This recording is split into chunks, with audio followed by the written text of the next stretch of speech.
MCAT office hours for Tuesday, January 20th. What's going on, my friends? Welcome to another amazing session of the one and the only MCAT office hours. Soon to be maybe name something else as we continue to play and iterate and have fun. If the only thing in this world that stays constant is change, that's what we do here as well. Hello, my friends. Welcome. My name is Dr. Ryan Gray, founder of Medical School Headquarters, author of the Pre-Med Playbook series, host of the Pre-Med Years podcast, all-around cool guy. Joining me as well, Petros Manasi, VP of Test Prep and Tutoring at MSHQ, 25 years plus of MCAT experience. We're going to just leave that at 25 plus. Even if you're like 35 plus, we're going to leave it at 25 plus because number one, that's enough to show expertise. And number two, the more just dates you. We don't need that. How you doing, Petros? I'm fine now. Oh, man. It is. I don't feel old at all. So that's don't feel old.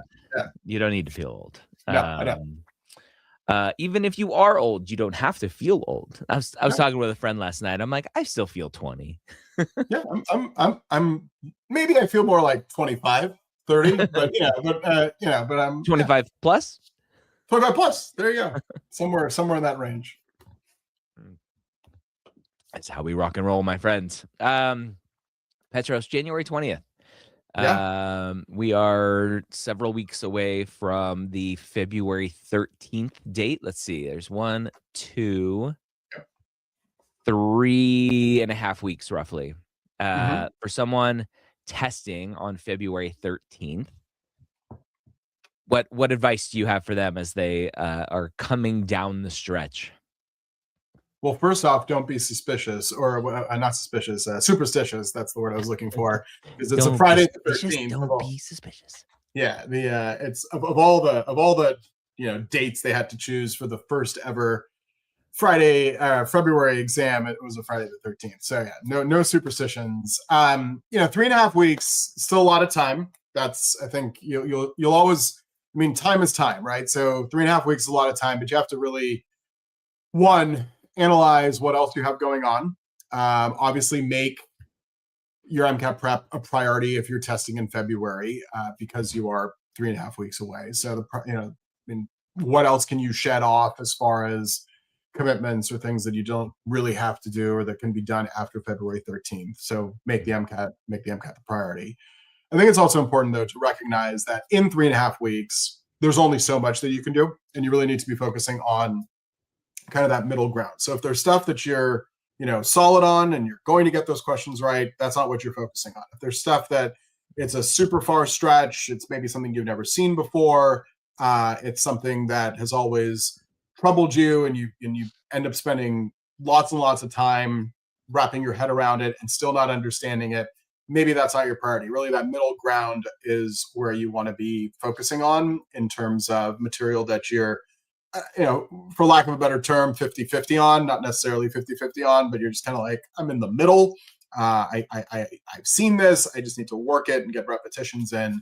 And that's really where you can put your core prep over the last couple of weeks. The other thing not to do is take too many full-length exams, right? People get into the bad habit of thinking, oh, I got to just keep taking full-length exam after full-length exam. Not the best idea. That's true whether it's February or March or April, whenever you're 3-4 weeks away from the exam. I mean, you're looking maybe 2 full-length exams at most left between now and when you actually test. So that's kind of the big picture of what to do for that February exam. And there's still January exams, right? There's one this weekend. I have the calendar somewhere. So there's still, so for students who are testing even earlier, that becomes a different conversation entirely. I mean, that's really focus on where you can get the final points. What can you squeeze out? Don't start anything new. Really is the key. Yeah, there is one on Saturday. Yeah, which is interesting, right? They usually do like a Friday, or not Saturday, Friday. It's the 23rd, this Friday. They usually do like a Friday, Saturday. So it's interesting that it's just the Friday. Yeah. Well, the Friday, the February 13th is just the Friday. Just There's that no, one day too. there's no, yeah. So it just depends on the time of the year. But you're right. Usually it is a Friday coupled with a Saturday. And then you have the oddball one. Sometimes it's like a Tuesday. So you never know. Yeah, I'm looking in March, and they have definitely uncoupled the Friday Saturday back to back days. So like March is a Saturday. Wait, no, March 7th. Yeah, is a Saturday, and then in 2 weeks a Friday. So it's only March 7th and March 20th, and then April is the busiest, where they have 10th and 11th, 24th and 25th, and then May 8th and 9th, June 12th and 13th, June 26th, 27th. So they're definitely saving the back-to-back days for later. Interesting. All right. Our friend Shimate is here. I just took my diagnostic, and the biochem section was pretty bad. What do you suggest is the best way to get started? Total score 481. I would say that the best place to get started for you would be not just looking at the overall score, but looking at specifically which areas you scored better on and which areas you scored weaker on. If you look at the section breakdown, and you can actually see kind of what are the areas that you need to struggle, or that you're struggling with, and then be able to create some attention and detail to that as far as where to focus on. Yeah, And Petros, that's I not was just true just for showing you. biochem section. That's going to be true for across the board with a 481. Anything. Like that's going to be all of it. Yeah. Yep. I was just showing you before we jumped on a tool that potentially we might come out with, that students can upload their score reports and get some good feedback based on your years of experience doing this. So be fun. If it was based on my experience, it would just say, "Why are you taking the MCAT? Run far away. go do something else." No, I was kidding. Yeah, good stuff. Keep asking your MCAT questions. I know, Petros, you have a topic here that we can potentially go over. Yeah. We can do that now. Let's do it. It's a simple one, but that's what we have here for office hours.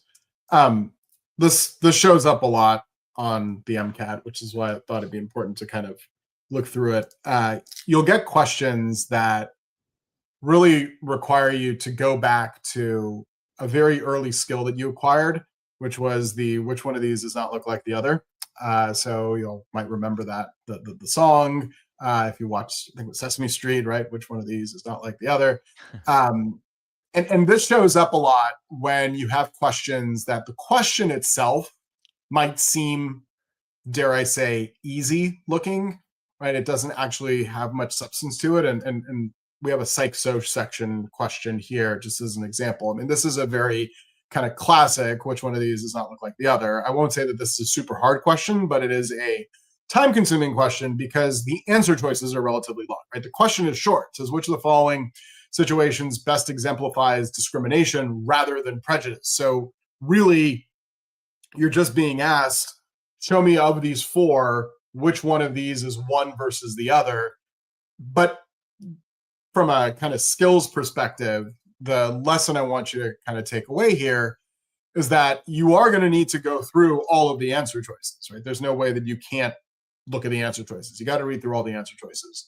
But the bottom line is, since they're asking you to differentiate one versus the other, that means each answer choice is going to be one or the other. It's either going to be an example of prejudice or an example of discrimination.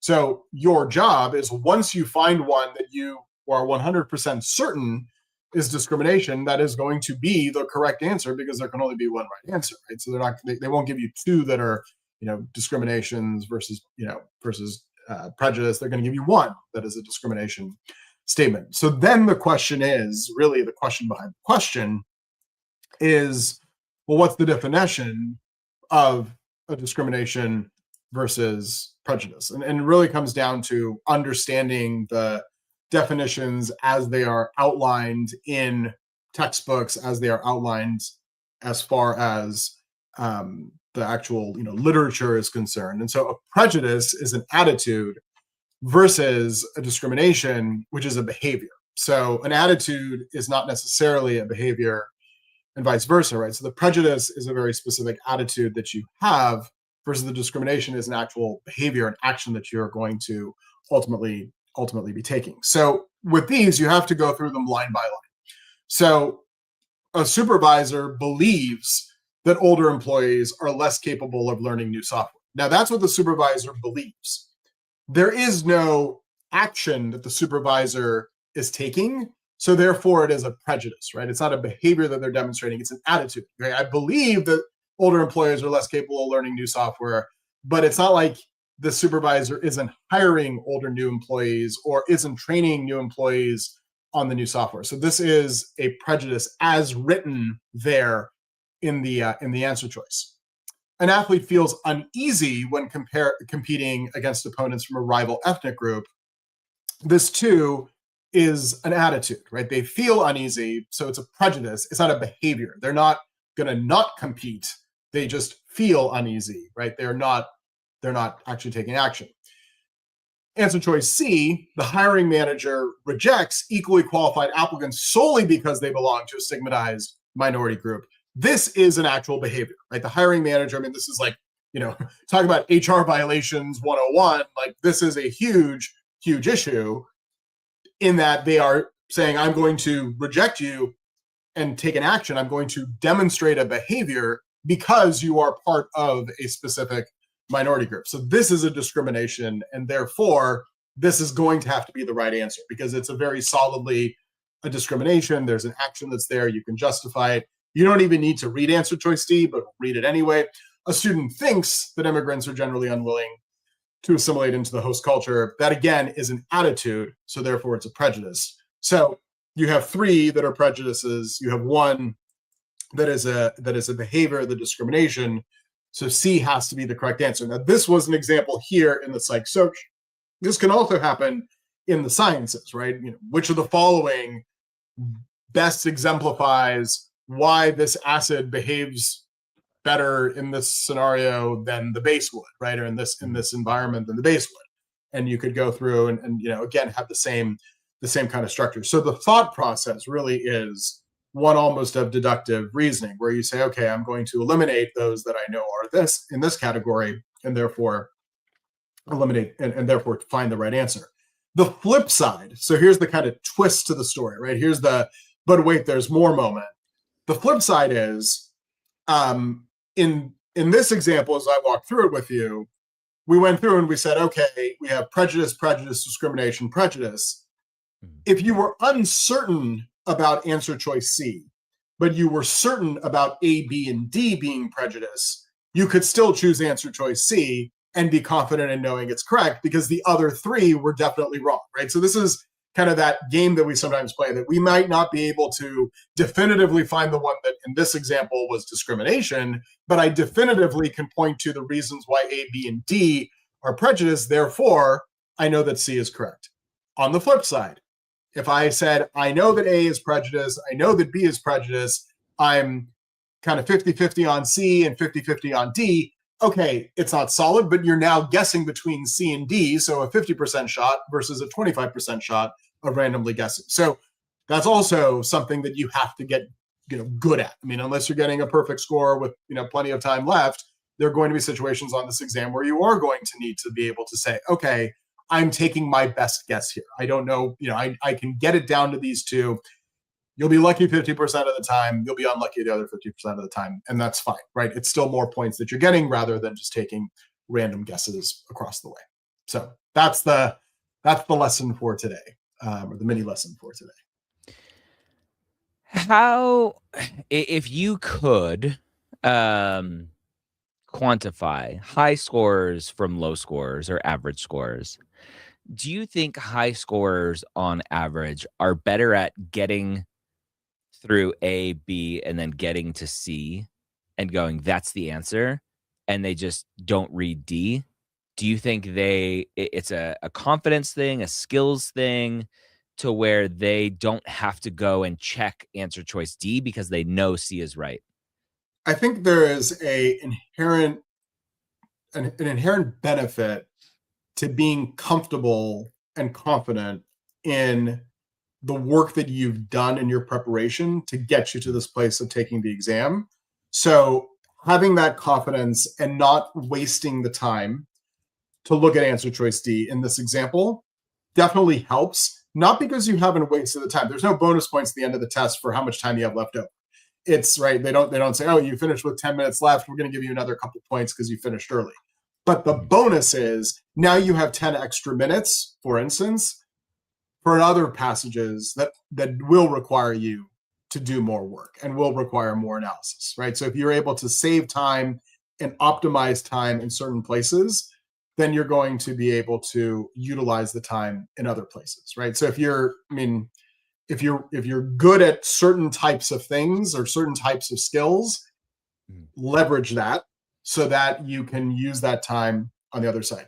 To your question, though, do I think that higher test takers or higher scores, are inherently better at those things? I think it's a matter of all the pieces coming together. So I don't think there's any one specific skill per se. Definitely the critical thinking, definitely being able to not get to filter out kind of the haze, the fogginess that's in some of these questions and in these answer choices.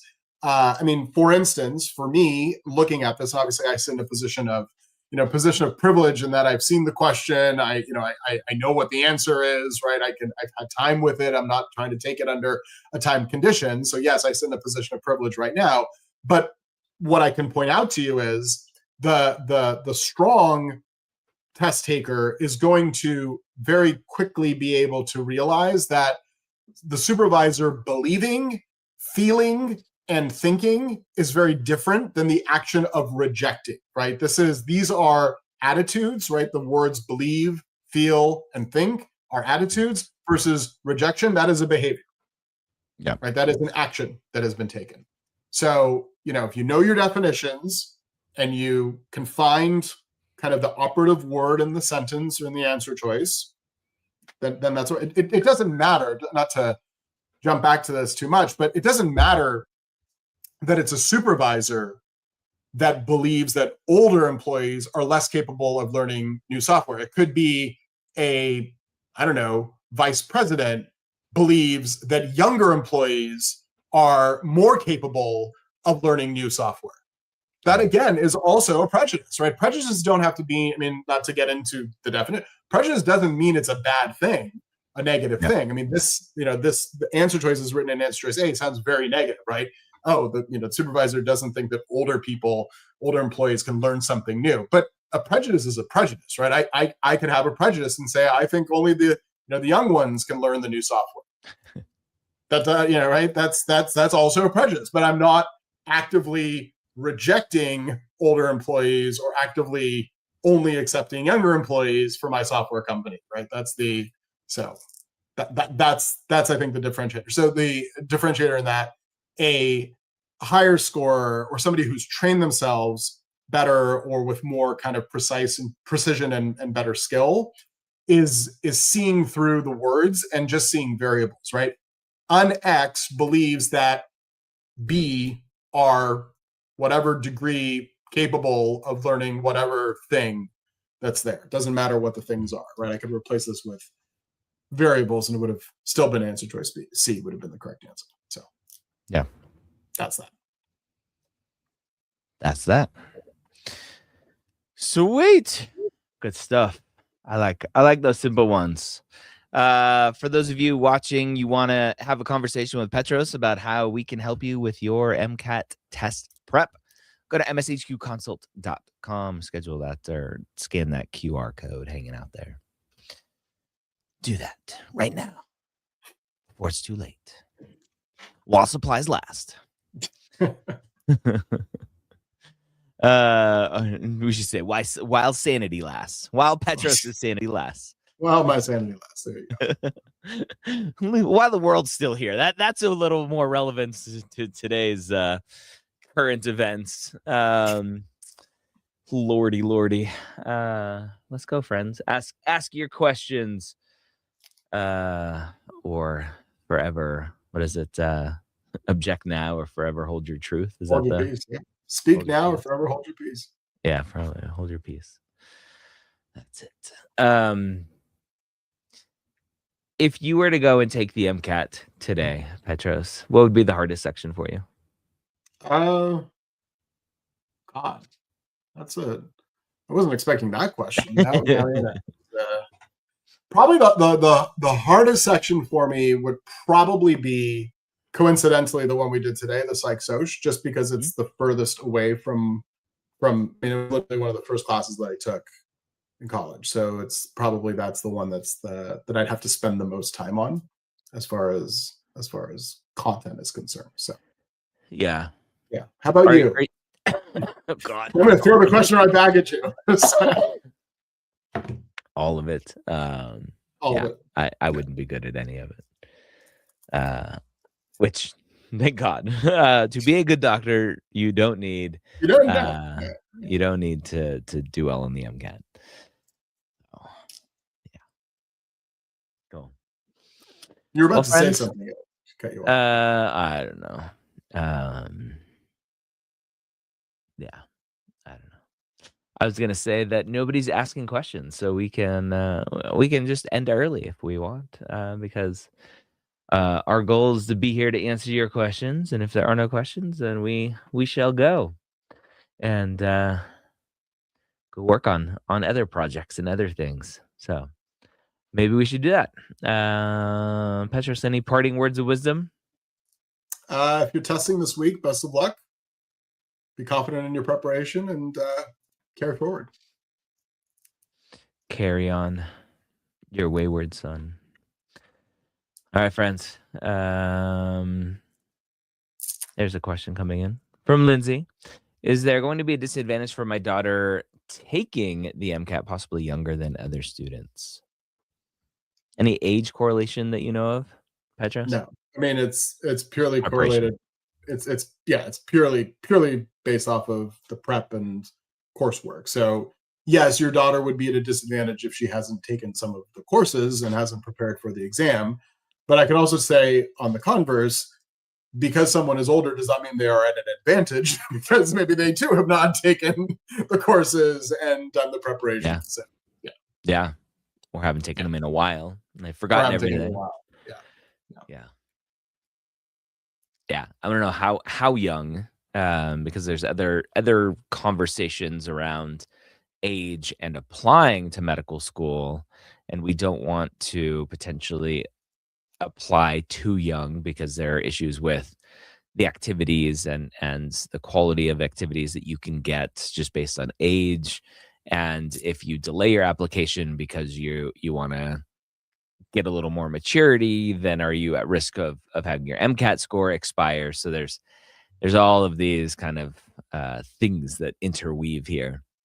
So yeah, Lindsay, interesting questions. 16, second year pre-med. Yeah, that would, I think, fall in line with potentially being too young and to slow down. Happy to have a conversation about it. There, as much as age discrimination is illegal, there is some age discrimination on the younger end for applicants, just from a maturity standpoint. So, yeah.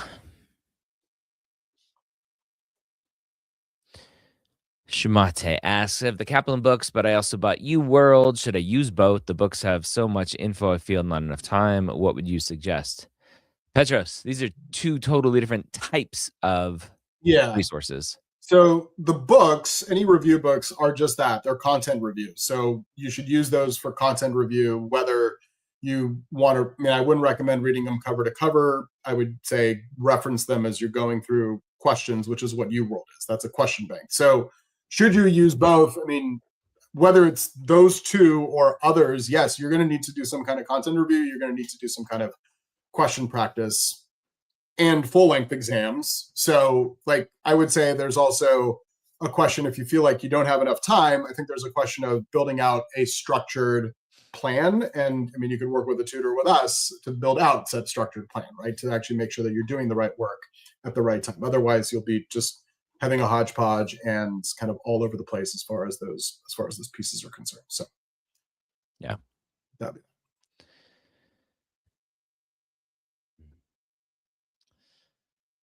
All righty.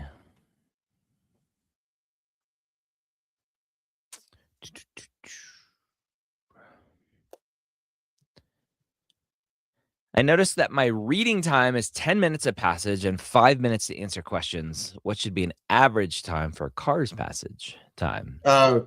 Yeah, so that's too much time because yeah, just simple math by number of passages. Yeah, I mean, yeah, literally, like take the time that you have on the exam, which is 90 minutes for the section, and divide it by the number of questions, which is what, 53. So that's roughly the amount of time that you have per question, but that also includes the time that you have to incorporate for the passage itself. So roughly speaking, you should be trying to aim for around 8 to 9 minutes per passage. So maybe 10. Per passage, including questions. Including the question. Sorry. Yeah. Passage and the question. Sorry. When I say, so the whole set, everything that's related to each other. Yeah. So you're at about 50, 60% over that. So definitely optimizing how you read the passage and what you are extracting from that reading. And then also with the questions will definitely be in your future and recommended. Yeah. Any suggestions to speed that up?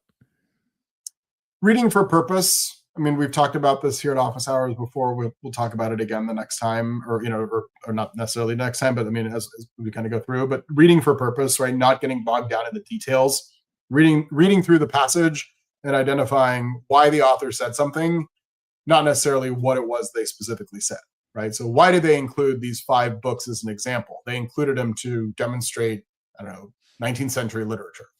Great. Doesn't matter what the books are. Doesn't matter what the books were about, right? You don't care. It's I wish the AAMC would allow for different styles of absorbing material. For example, there's a let me see.